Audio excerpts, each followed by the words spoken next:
चालू करायचं नहीं सर 2 मिनट बस कैमरा सेट नेटवर्क इश्यू सांगते नेटवर्क इश्यू मग करणं चालू चालू करायचं का? नहीं सिर्फ 1 ही सेकंड बस 1 सेकंड याचं करायचं आहे का शायद तब नहीं हुआ सेट अब नहीं करे तो 2 मिनट रुको ना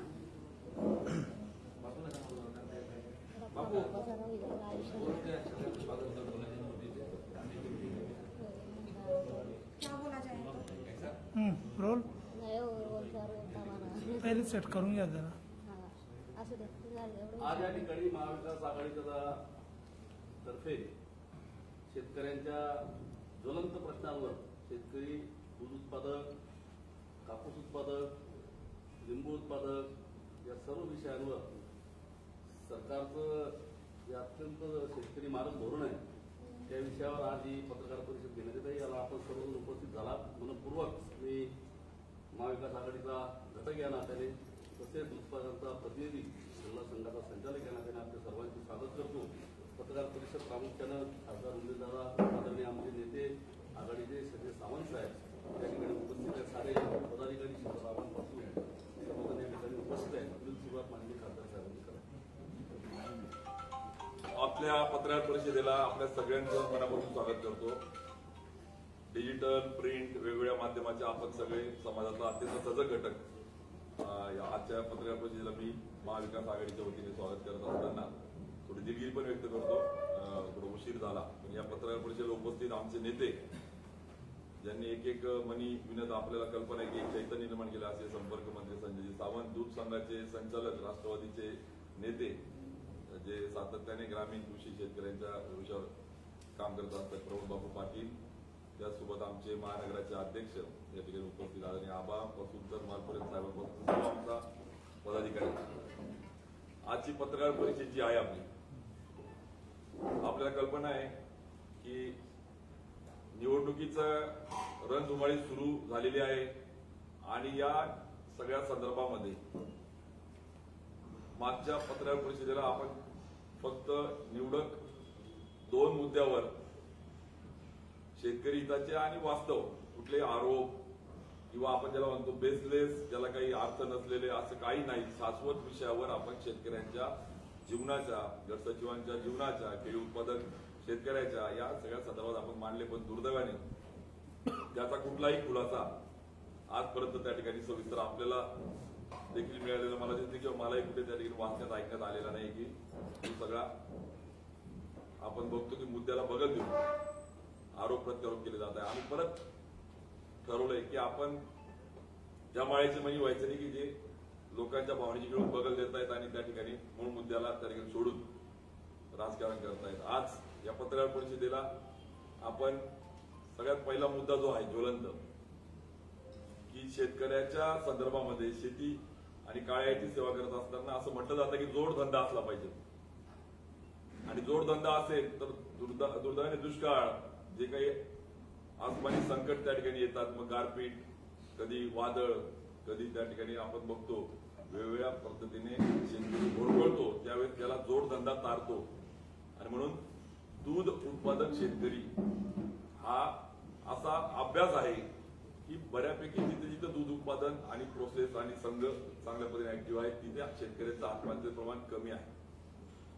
आणि म्हणून दुधाचा अनन्य साधारण महत्व लक्षात घेता जळगाव जिल्ह्याच्या एका प्रकारे दुधाचा आगार असलेला आपल्या जिल्ह्याची वास्तव दूध उत्पादकांच्या संदर्भामध्ये आम्ही जेव्हा ग्रामीण भागात रोज जातोय, हे काही आम्ही कोणीतरी आणून दिले कागद, कोणीतरी काहीतरी सांगतं म्हणून नाही, पण तळागाळामध्ये शेतकऱ्यांमध्ये जात असताना शेतकऱ्यांचा टाहो, आपण ज्याला म्हणतो शेतकऱ्यांचं जे दुःख आहे ते आपल्या माध्यमातून काही त्या ठिकाणी मांडून मला असं वाटतं दूध उत्पादकांना न्याय देता येईल का यासाठीची पत्रकार परिषद आहे. नंबर 1, दूध भावाच्या संदर्भामध्ये आज महाराष्ट्रातल्या सगळ्या दूध संघामधल्या सगळ्यात कमी भाव देणारा जर दूध संघ कुठला असेल तर आज तो विकास आहे आपला. आज खेद वाटतो सांगायला, म्हणजे एका बाजूला कोणी 30, 32, 34, 35 वेगळे भाव आहेत राज्यभरामध्ये, त्याचे नाव मी घेणारे वेगळ्या संघाचे.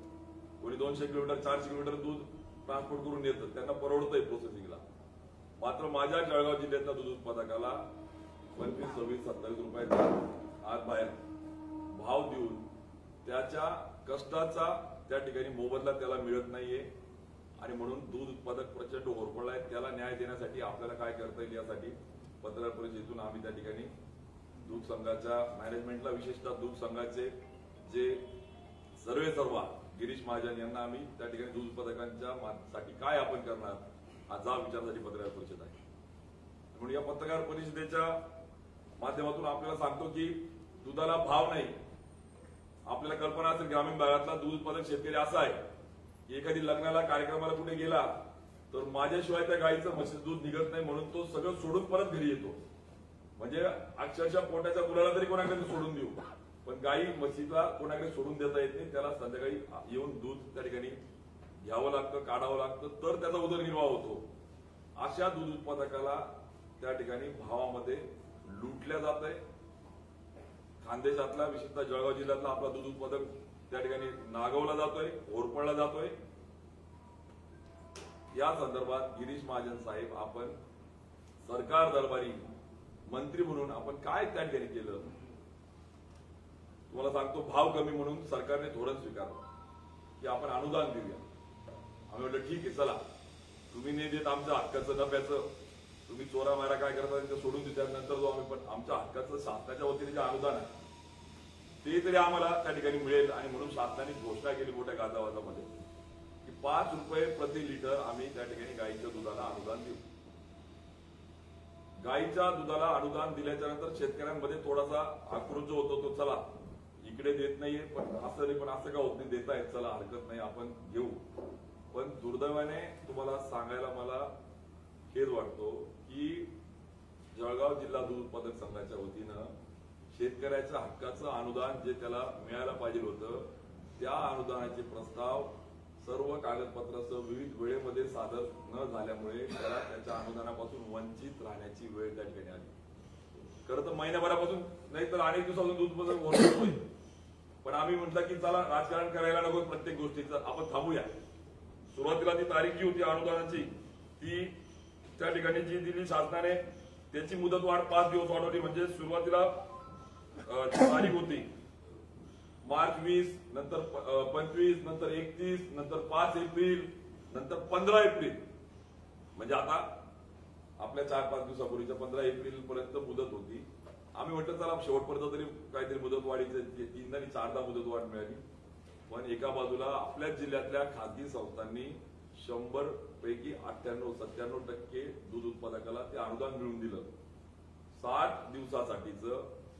मग 2 महिन्याचं म्हणजे 60 दिवसाला जितकं लिटर दूध असेल गुणिले 5 रुपये त्याला तो मोबदला त्या ठिकाणी मिळाला. आणि दुर्दैवाने जो तोटा होत होता तो शेतकऱ्याला मिळाला. म्हणजे आज आपल्या जिल्ह्याचा जर विचार आपण केला, 60 दिवसाचं दूध गुणिले 5 रुपये प्रति लिटर आणि गुणिले प्रति संस्था मिनिमम 8 संस्था समाजाला 30 लिटरची आहे.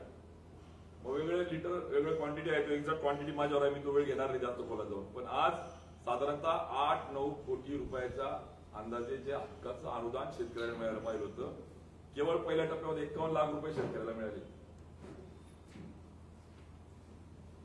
मला सांगा, जर त्याचं हक्काचं अनुदान द्यायला तुम्ही दूध संघाच्या माध्यमातून जर त्या ठिकाणी दूध उत्पादकाला देऊ शकत नाही, तर का म्हणून तुम्ही दूध संघावर त्या ठिकाणी दूध उत्पादकाच्या भावनेशी खेळताय? तुम्हाला पदं घ्यायला, तुम्हाला मिरवायला, तुम्हाला मी बोललो तर मग झोपतं सगळ्यांना, माझे शब्द बोलतात सगळ्यांना, पण मी बोलत नाहीये. उन्मेष पाटील व्यक्ती नाही बोलत आहे, मी दूध उत्पादकांचा त्या ठिकाणी प्रतिनिधी, त्या दूध उत्पादकांचा भावना मी मांडतोय. आणि अशा पद्धतीने आज राज्यात 200 कोटी रुपयाचं बजेट होतं, 111 कोटी रुपये अनुदान राज्यभरामध्ये वाटलं गेलं, 109 कोटी रुपये शिल्लक आहे सरकारकडे, पण तरी आमचा प्रस्ताव गेला नाही. म्हणजे आज तुम्ही लक्षात घ्या की ज्या दूध संघाकडे मॅनेजमेंटच्या त्या ठिकाणी माध्यमातून स्टाफ यंत्रणा आहे, मग त्यांना AI पाहिजे होतं का, ऍप पाहिजे होतं का, त्या पद्धतीने काय डॉक्युमेंटेशन करायला पाहिजे होतं. म्हणजे आज कुठेही अनुदानासाठी प्रामाणिक त्या ठिकाणी प्रयत्न जर केले असते, समन्वय केले असत्या, तालुक्याने बैठका घेतल्या असत्या, डॉक्युमेंटेशन केलं असतं, असलेले डॉक्टर्स, असलेली यंत्रणा, त्या पद्धतीने ऍप डॉक्युमेंटेशन, तर आज शेतकऱ्याला 8-9 कोटी रुपये 5 रुपये प्रति लिटरचा जो त्या ठिकाणी नुकसान होते ते भरून निघालं असतं. आमचा त्या ठिकाणी विनंती अजून पण आता त्या ठिकाणी आपण मुदत वाढ तर 4 वेळ झाल्या, आम्हाला राजकारण करायचं आणि आम्हाला त्यांना न्याय मिळवून द्यायचा आहे. जे 28,000 पेक्षा जास्त दूध उत्पादन जळगाव जिल्ह्यामध्ये कमी जास्त होत राहतात, पण पण या दूध उत्पादकांना आपल्याला न्याय देता येईल का? तात्काळ गिरीश महाजन साहेब हे बंद करा, इकडे चाटा मारणं, इकडे लोकांच्या भावनेची खेळणं बंद करा आणि या दूध उत्पादकांना पहिले न्याय द्या. मी जे बोलतो ना तुम्हाला, तुम्ही नेते म्हणून मी दूध संघ ताब्यात घेतला, मी जिल्हा बँक ताब्यात घेतली, बोंब कोण पाडेल ती? कोण न्याय देईल त्यांना? आणि मग दूध उत्पादकांना जर न्याय देऊ शकत नसाल तर राजीनामे द्या. आज राज्याचा जो दूध उत्पादक संघ आहे तो आज पुन्हा बरोबर एनडीडीबीने देण्याची वेळ आली. हा एनडीडीबीतून आपण त्या ठिकाणी बाहेर काढला आणि पुन्हा आपण शेतकऱ्यांच्या ताब्यामध्ये दिला. पण हे सगळे आधुनिक इंग्रज त्या ठिकाणी दूध उत्पादकांना लुटताय हे वास्तव सगळ्यात पहिले आपल्याला भावाच्या माध्यमातून, नंबर 2 अनुदानाच्या माध्यमातून आपल्या लक्षात येते. तुम्ही बघा, पत्रकार हा अत्यंत सजग घटक आहे. आपल्याला बघा की दूध संघाच्या माध्यमातून तालुका न्याय कार्यशाळा घेतल्या जायच्या. काय असायचं कार्यशाळेमध्ये की ऑडिट झालंय बाबा रे, इतका नफा आला, इतका तोटा आला, इतके सभासद वाढले, इतके दूध कमी झालं, इतके दूध उत्पादक कमी झाले, त्याच्यावर काय कारण आहे काय नाही, आणि त्या सभासदाचा खरा मालक आत्मा तो दूध उत्पादक त्याला त्या ठिकाणी या कार्यशाळेतून माहिती आणि मदत त्या ठिकाणी सगळा हिशोब दिला जायचा. या मॅनेजमेंटनी कार्यशाळा बंद केल्या. मी जे बोलतो ना, या आधुनिक इंग्रज यासाठी आहे की काय द्यायचं, एका बाजूला गुड गव्हर्नन्सच्या गोष्टी होतात, एका बाजूला पारदर्शकतेच्या गोष्टी होतात, मग दुसऱ्या बाजूला का म्हणून तुम्ही या कार्यशाळा बंद केल्या? कोण याला कोण जबाबदार आहे आणि यांना विचारणार कोण आहे? यांना वाटतं आमच्या बापाचं आहे, आमचं आहे. अरे दूध उत्पादकांचं आहे, दूध उत्पादकांच्या बापांचं आहे, तुमच्या काही बाप दादाने कमवून दिलेलं नाही तुम्हाला. आणि वाईट असं वाटतं अजून की तिथल्या ट्रेनिंग सेंटरची अवस्था अशी आहे की धूळ खात पडले, धूळ खात. आणि ट्रेनिंग सेंटरला बजेट प्रोव्हिजन नाहीये. रेस्ट हाऊसला 50 लाख रुपयाचा अंदाज 41 लाख रुपये प्रोव्हिजन करून रेस्ट हाऊस एसी करायचं काम चालू आहे. तिथे काय आराम करायला जायचंय तुम्हाला? हे तुमच्या बापाची ठेवे का तिथे आराम करायला? तुम्हाला प्रशिक्षण केंद्र उभारले असते तर आज एनडीडीबीच्या माध्यमातून आज तुम्हाला सांगतो राष्ट्रीय गोकुळ मिशन 50% अनुदान, 200 गाई घ्या, 200 म्हशी घ्या. आज पीएमएफएमई च्या माध्यमातून त्या ठिकाणी 33% अनुदान गाई म्हशी देता येईल का? त्याच्यासाठी कार्यशाळा घ्या. तुम्हाला सांगतो याच्यावर कुठलाही त्या ठिकाणी काम नाही. आणि मात्र रेस्ट हाऊसला प्रायोरिटी, ट्रेनिंग सेंटरला नाही, प्रशिक्षणाला नाही, यांना आय्याशी करायला, यांना आराम करायला, शेतकऱ्याच्या टाळूवर तो लोणी खाऊन एसी मध्ये झोपायला यांना त्या ठिकाणी रेस्ट हाऊस पाहिजे का? चेअरमन 50,000 रुपये राईट्स होते चेअरमनला खर्च करण्याचे. ठीक आहे बाबा, इमर्जन्सी मध्ये चेअरमनला राईट्स असले पाहिजे, काही इमर्जन्सी त्या ठिकाणी काही लागेल, प्रोसेसिंग युनिट आहे 1 लाखापर्यंत. प्रोसेसिंग युनिटला पेरिशेबल आयटम आहे, मान्य आहे, नाशवंत माल आहे, इमर्जन्सी लागले तर यांनी 5 लाखावर केलं. अरे ही कोऑपरेटिव्ह मुवमेंट आहे, ही संचालक निवडून दिले दूध उत्पादकांनी. येऊ दे ना संचालक मंडळ पुढे विषय, येऊ दे ना, 2 मीटिंग लावा ना. तुम्हाला चेअरमन डायरेक्टर केलं तुम्ही मीटिंग घेता येतील ना सगळे संचालक. पण हे 5 लाख रुपयाचा अधिकार करून घेतला आणि परिणाम स्वरूप जे संचालक मंडळ पुढे जे मुद्दे यायला पाहिजे होते, दूध उत्पादकाच्या प्रतिनिधी पुढे मुद्दे यायला पाहिजे होते, ते त्या ठिकाणी मुद्दे न येता चेअरमनने स्वतः लाखाच्या ऐवजी 5 लाख रुपयाचा अधिकार करून, म्हणजे मी 5 लाखाचं परस्पर काही करेल मला कोणी हिशोब विचारायचा नाही का? म्हणून तुम्ही ही पारदर्शकता राहताय का? म्हणून ट्रान्सपरन्सी राहतात. एका बाजूला पूर्ण देश, पूर्ण जग transparency, good governance, e governance ची गोष्ट करताय, तुम्ही कोणते अधिकार घेताय? म्हणून दूध भाव असेल, अनुदानाचा विषय असेल, प्रशिक्षणाचा विषय असेल, कार्यशाळेचा विषय असेल, याच्या पुढचा सगळ्यात महत्वाचा विषय शेतकऱ्याला बोनस, डिव्हिडंड दिले जायचे. कधी त्या ठिकाणी मी बघितला, अभ्यास केला, शेतकरी सांगतो आम्हाला कधी 20 पैसे मिळाले, कधी 30 पैसे मिळाले, कधी 60 पैसे, कधी काही 1 रुपये 25 पैशापर्यंत मिळालेले आहे. म्हणजे जर तो वर्षभरात, तुम्ही पण लक्षात घ्या की जर 360 दिवसामध्ये रोज त्यांनी 100 गुणिले 300 दिवसाचं जेवढं लिटर दूध दिलं गुणिले 1 रुपये 50 पैसे, 25 पैसे, 60 पैसे, जो काही त्या ठिकाणी त्याला डिव्हिडंड, त्या ठिकाणी जो बोनस दिला जायचा, तो बोनस डिव्हिडंड त्यांनी त्या ठिकाणी दिला नाही. म्हणजे लाख, सव्वा लाख मिळाली दूध त्याला दिवाळीला, तरी त्याला बरं वाटायचं. चला बा, सभासदांना 5,000 आले, 10,000 आले दिवाळीमध्ये, माफक अपेक्षा आहे. आणि मात्र यांनी तो बोनस नाही, तो डिव्हिडंड नाही, आणि या शेतकऱ्यांना आधार देण्याऐवजी निराधार होण्याचं काम केलं. वार्षिक मीटिंग जी झाली आहे त्यामध्ये गिरीश महाजन बोलले की महिला उत्पादक संस्थांना बळकटीकरण आपण करून आणि 20 लाख रुपये देऊ. अरे एका तरी संस्थेला 20 लाख रुपये दिले का तुम्ही? महिला संस्थेला कार्यशाळा घेतली का? चला नका देऊ, पावलं टाकली का? का भावनेची घेता तुम्ही? आणि म्हणून मी बोलतो, आम्ही जे बोलतो महाविकास आघाडी म्हणून, आज आम्ही जो त्या ठिकाणी क्रांतीची मशाल हातामध्ये का घेतली, का एवढा आक्रोश त्या ठिकाणी आहे, का असूड एवढा आहे, अरे तुम्ही प्रामाणिक प्रयत्न तर करा. मान्य आहे अडचण आली असेल, डॉक्युमेंटेशनला पात्र नसतील, काय करावं लागेल, पण तुम्ही प्रयत्न तर करा. म्हणजे 5 लाख लिटर क्षमतेचा प्लांट, आम्ही 5 लाख लिटरचं प्रोसेसिंग पर्यंत जाऊ, तो प्लांट त्या ठिकाणी आहे. काय प्रयत्न केले यांनी? सगळ्यात गंभीर मुद्दा ही कॉपरेटिव्ह मुवमेंट आहे, सहकार आहे, आणि सहकारातून जर कोणी स्वाकार करत असेल तर तो आता खपून घेतला जाणार नाही. तुम्हाला सांगतो, संस्था सभासद करणं बंद करून टाकलं, बरोबर की नाही? म्हणजे तुमच्या बापाची जहागिरी काही ते दूध उत्पादकाला आणि त्यांच्या समूहाला, संस्थेला सभासद केलं पाहिजे, त्याचा हक्क आहे तो. आणि हे सांगतात शिफारस लागेल, बरोबर आहे का? मग एक तर शिफारसीला फिरवायचं, बिचारा शेतकरी कंटाळून जातो, आणि दिली तर त्याला सांगायचं करू नको, प्रोसेस ऍज इट इज ठेव. म्हणजे एका बाजूला 5 लाख लिटर जायचं असेल तर दूध आपल्याला आलं पाहिजे, मग ते दूध आणायचं असेल तर दूध उत्पादक संस्था आणि सभासद वाढवलं पाहिजे. यांनी ते बंद केलं. म्हणजे एका बाजूला दूध उत्पादक संस्था बंद, सभासद करणं, दुसऱ्या बाजूला 5 लिटरचं उद्दिष्ट. कुठून दूध आणणार आहे? आणि कसा प्लांट फिजिबल होईल, कसा त्या ठिकाणी लॉसेस रिकव्हर होतील, आणि कसे त्याला बोनस आणि त्या ठिकाणी डिव्हिडंड मिळेल. म्हणजे आज या दूध उत्पादकांच्या त्या ठिकाणी चेअरमन आणि नेते म्हणून गिरीश महाजन, या 30,000 जे आमचे दूध उत्पादक आहेत यांच्या भावनेची खेळायला पाप लागेल. पाप तुम्ही लक्षामध्ये घ्या, हे पाप फेडू शकणार नाही तुम्ही. कारण की कष्टाचा सकाळी 3ला उठतो तो, चारा कर, दूध पाणी कर, दूध काढ, तो तालुक्याच्या ठिकाणी जातो, थंडीचा उन्हाळ्याचा 40 डिग्रीमध्ये जातो, लग्न कार्य सोडतो, जीवाच्या पोरांना जीव लावत नाही, आणि दूध काढून जेव्हा तो डेअरीवर जातो त्याला जेव्हा खात्यामध्ये पैसे मिळत नाही ना, तर त्याचा आत्मा आहे ना तळतळतोय. हे सत्य आज आपल्या माध्यमातून सांगतोय. आणि याही पुढे सभासद नाही आणि खासगी डेअरीचं दूध चालू आहे का? सहकारातून तुम्ही पहिले कॉपरेटिव्ह मुवमेंटला द्या ना चालना. गावातला एक समूह तयार केला, संस्था केली, त्याचं दूध वाढवा. खासगी डेअरीचं दूध घ्यायचं प्रोसेसिंगसाठी. आणि कारण काय तिला आता मला माहिती, मग आमचं कॅपॅसिटी मग आम्ही तेव्हा कमी पडतं म्हणून खासगी घेतलं.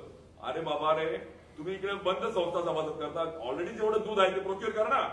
तालुक्यातलं जिल्ह्यातलं जे दूध आहे ते घ्या ना, प्रोक्युअर करा ना. आणि दुर्दैवाने या सगळ्या संदर्भामध्ये आज कोणी बोलायला तयार नाही, दूध उत्पादकाच्या भावना समजून घ्यायला तयार नाही.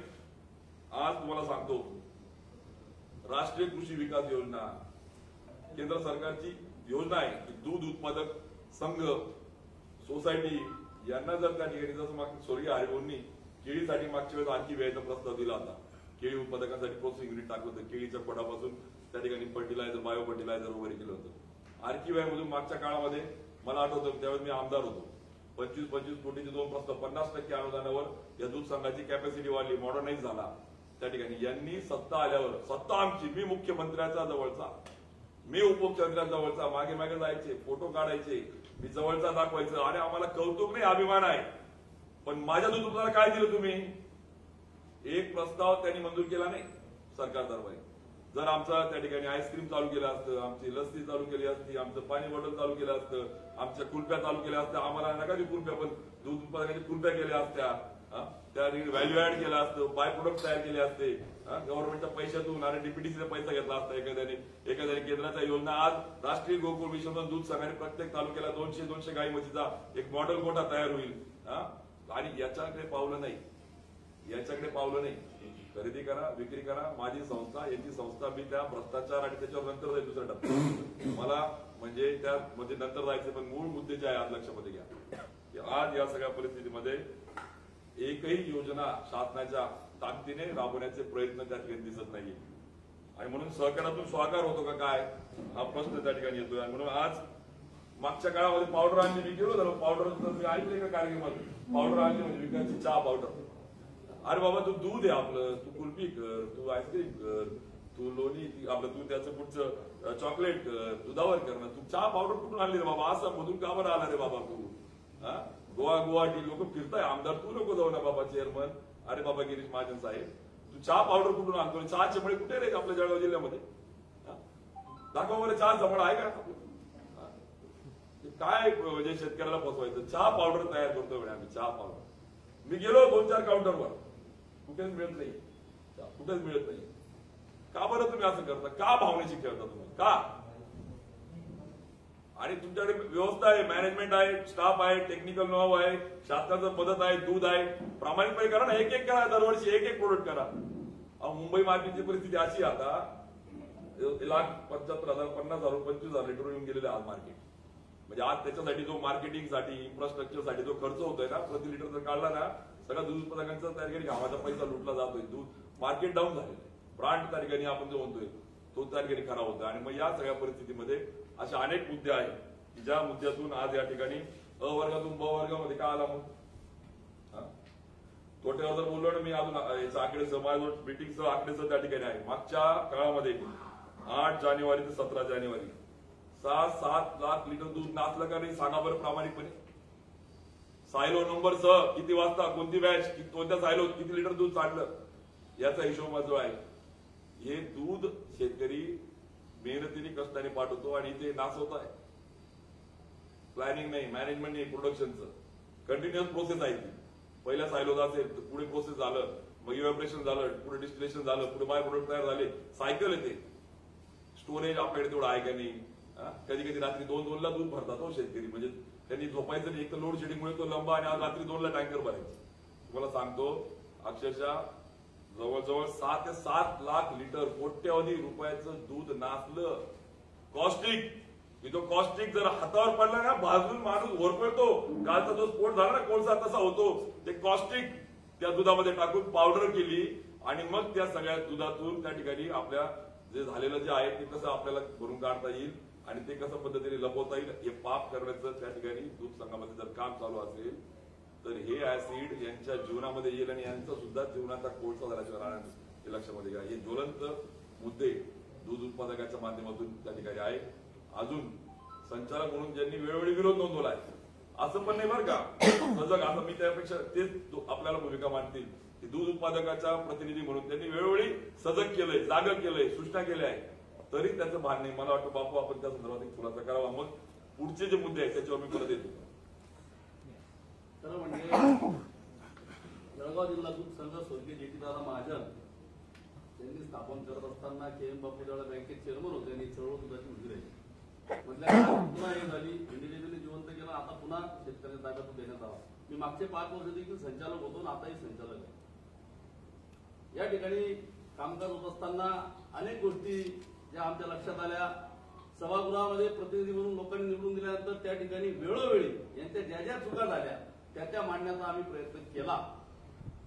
मग त्या दूध संकलनाच्या संदर्भात असतील, खरेदीच्या संदर्भामध्ये असतील, मार्केटिंगच्या संदर्भामध्ये असतील, दरवाढीच्या संदर्भामध्ये असतील, अनुदानाच्या संदर्भामध्ये असतील, या सगळ्या मांडण्याचा प्रयत्न केला.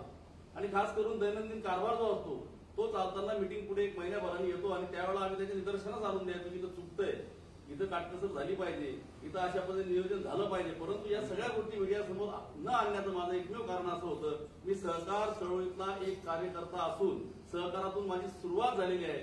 तर आपल्या संघाचे ब्रँड नेम आहे विकास आणि हे ब्रँड नेम कुठेतरी संघाचं गुडविल खराब होऊ नये आणि म्हणून या गोष्टी आम्ही त्या व्यासपीठावर मांडल्या. भविष्यामध्ये येणाऱ्या EGM मध्ये वार्षिक सर्वसाधारण सभेमध्ये जिथे दूध संघाचे खरे मालक दूध उत्पादक शेतकरी प्रतिनिधी म्हणून येतील तिथे आम्ही देखील मांडणार होतो. परंतु आज गावागावामध्ये फिरत असताना ज्या वेळेला लोक आम्हाला बोलायला लागले की तुमची भूमिका काय, आम्ही सांगितलं हे माझे कागद मी विरोध नोंदलेला आहे. फक्त मीडिया समोर गेलो नाही तर माझं ब्रँड नेम माझ्या संघाचं गुडविल या आहे विकासचं ते खराब होऊ नये म्हणून मी प्रेस मीडिया समोर आजपर्यंत गेलो नाही. परंतु आज शेतकरी आम्हाला सांगतोय की खरं काय ते लोकांसमोर येऊ द्या आणि ते मांडण्याचा या ठिकाणी आम्ही प्रयत्न करत आहोत. आज मी जे काही त्या ठिकाणी कारभार चालतो संकलनाचा असेल खरेदीचा त्याच्यावर आज बोलणार नाही. तो तिथे मी विरोध नोंदलेला आहे. मी आज जे बोलेल ते सर्वात महत्वाचं जे उपस्थित या ठिकाणी मुद्दे झाले जे शेतकऱ्यांमधून आलेले आहेत की लोकांना भाव फरक मागच्या वर्षी मिळाला नाही. हे कारण सांगतात आमच्याकडून 27 तोटा होता. मित्र हो, अजिबात तोटा नव्हता. ज्या वेळेला अहवाल तयार करण्यात आला मार्चला शेवटचे 2 महिने हे आल्याच्या नंतर तो अहवाल तयार केल्याच्या नंतर 3-4 महिन्याचा जो स्टॉक होता त्या स्टॉकचा दर कमी दाखवून बनावट तोटा दाखवण्यात आला.